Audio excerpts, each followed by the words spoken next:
Good morning or afternoon, I should say. We're now in South Mountain Park, heading to an area that supposedly has some really great petroglyphs on it. And there's a kid that's got a site out here in Arizona called, I believe, Petroglyphs in the Sky. And a friend of mine, Rick Osmond, interviewed him on one of his programs. I forget which one it was. And it had some really interesting petroglyphs, and we are just at the very beginning of walking into what is called South Mountain Park, which is south of Phoenix, Arizona. Give everybody kind of a panoramic view of where we're going to go, and a little 360 of where I'm at now, and I'm just at the entrance to the trailhead. So once again, here we are in South Mountain Park, and we're going to head up to the petroglyphs, we hope. Get some good stuff to send everybody out there. So once again, out there in YouTube land, enjoy. Here we are about a mile up the canyon so far, and feels like it's straight up this hill. It's 105 or 106 degrees right now. 3 o'clock in the afternoon, the hottest time of the day. And like a dummy, here I am in the heat, but my attitude is I work in this stuff most of the time, except for lately here. Another just 360 around where I'm standing at. And we're soon to come upon a little intersection, supposedly, that's going to take me to the hieroglyphs. Take that back to petroglyphs. So. And there's just a little 360 of where I'm standing right now. Enjoy! Here we are at the intersection of Pima Wash and National Trail here.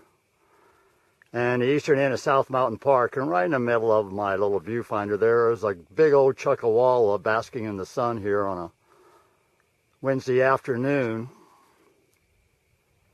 Steady this and I'll just pan around to show exactly where he's at up in this canyon.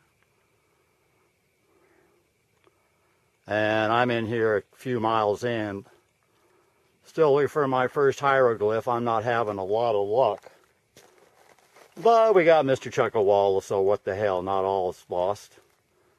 Lots of game, lots of cottontails, lots of quail, lots of doves, lots of various other birds back in the Silla Canyon.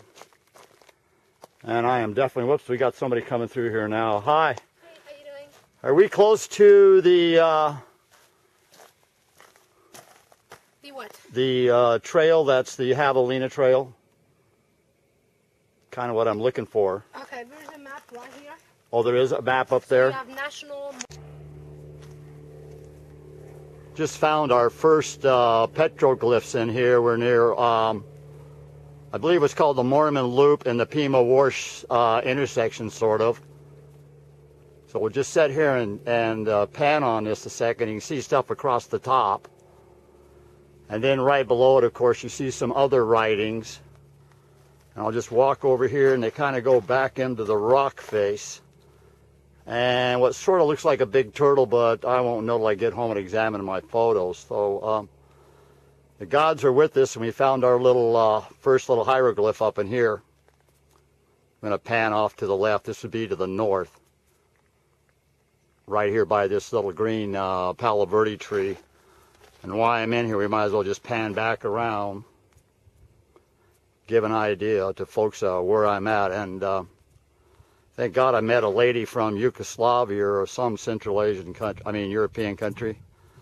She hikes these hills all the time. She kind of helped me find this. So there you go. We'll see if we can get lucky and find some more.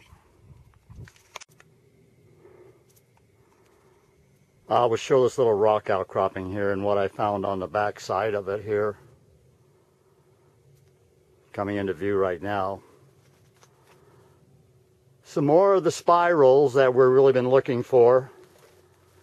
And we'll just keep showing this little rock outcropping. I'll walk around here.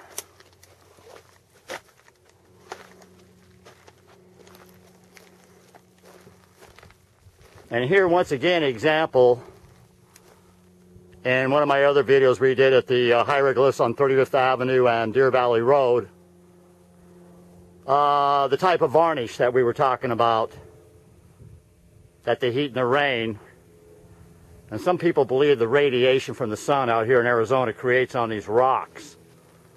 And of course, like my buddy Bill Bailey demonstrated the pecking on the stones to create these petroglyphs. And right underneath here, on a rainy day, animal and mankind alike would probably be hiding. And I'm sure at night, these little spots up underneath these rocks make for a cool sleeping spot for the coyotes and whatever else lives in this canyon. I'm going to pan right back around this canyon now, give you a feel of where I'm at. And that outcropping coming into view right now, we're going to go hike over to. See if we can find anything. I'm running out of gas and water. It is hot, and I've hiked uphill to get to this place anyway. So one more little pan around here of why Arizona's so damn rugged. Or, I mean, take that back, is rugged.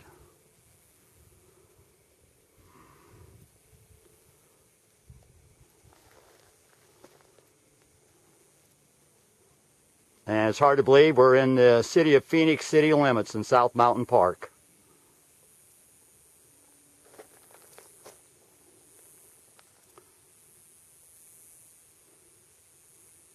There, once again, a little 360 of where I'm standing. Enjoy! And once again, in the same little rock formation, another little cave I found around the corner. And you can get an idea of how high the water does come through here at certain times. This has all been carved out from the rainstorms and when they come through here. And you can see how this has been perfectly cut out from this big old granite boulder here. I'll just come pan right back down here without falling on my ass.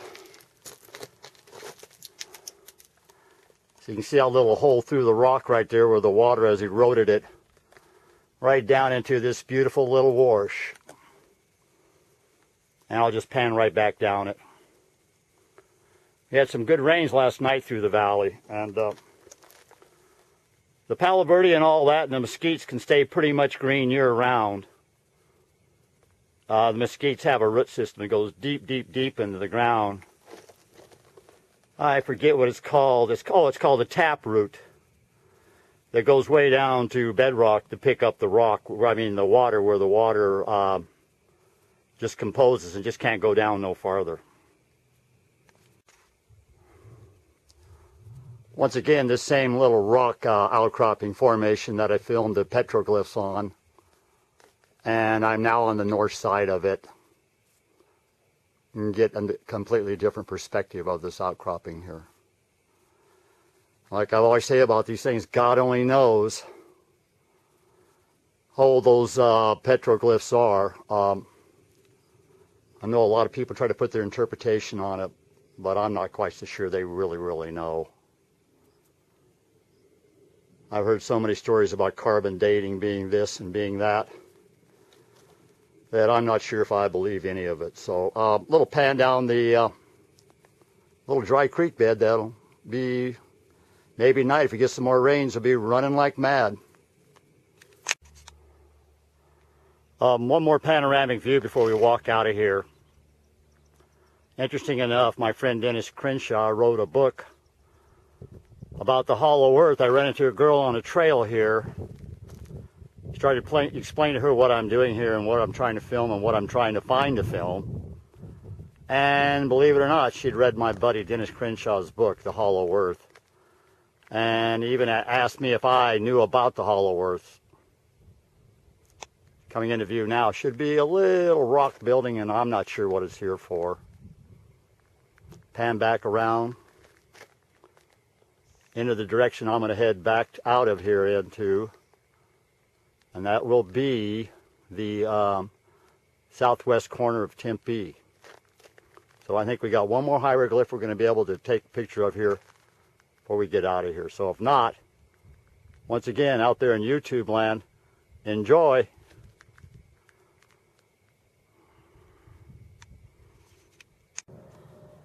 And here we are at the end of our hike on South Mountain on the eastern part.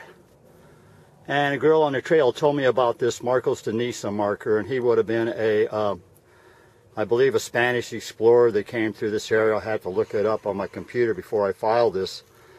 And what they've done, such an important site, they have, as you can see, caged it in with steel and round rebar, looks like. So I'm going to pan around here.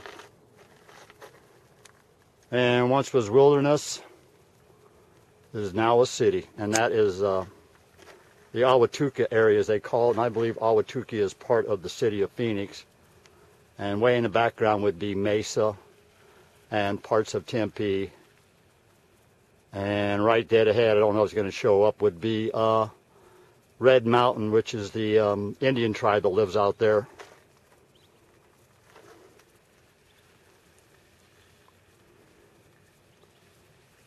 So this will be the last little photo from this trip. So once again, from I guess you would say Phoenix, Arizona, enjoy, and I am tired and burned out. God bless.